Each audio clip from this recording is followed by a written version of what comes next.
there's one thing you mentioned there about opening doors, and one of the things that struck me when I was kind of doing research is there seems to be a sense of curiosity that comes from you, and whether it's around strategy or whether it's around innovation, and that came to me when you were talking about opening doors, and I would always believe myself that there's a power in quitting.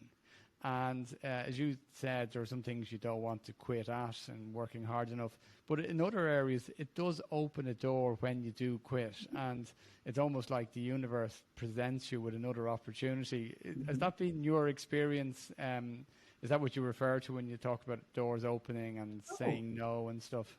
Oh, absolutely. If I look back on the path that I took, I mean, my department ceased to exist, and I had to be merged into another department, and they didn't originally want us, and so it took a while before people suddenly said, "Hang on, there's something really valuable here."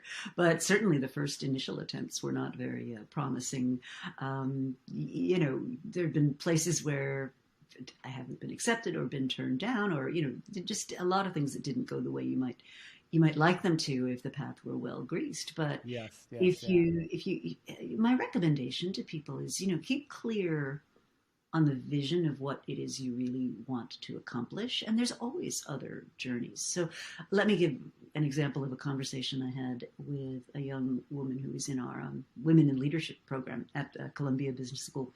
And I asked her what her vision for her future looked like. And she said, I want to be a level 2 grade C, unit 4 person, right? So naming a position in a particular hierarchy, that was her goal for herself. And I was pushing her and I said, well, tell me more about why you want to do that. And got nowhere, right?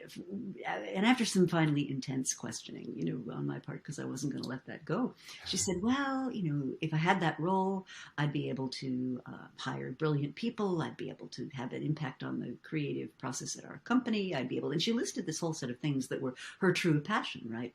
And I said, well, look, think about that, right? And there's lots of ways to do that, right? You could indeed get this hierarchical role, but you could start your own company. You could become a consultant. You could do some freelancing. You could do this on a volunteer basis at first, and then perhaps turn it into a paid thing. There's lots and lots of ways of getting there. And I think that's what people often overlook, which is they get very fixated on a particular thing.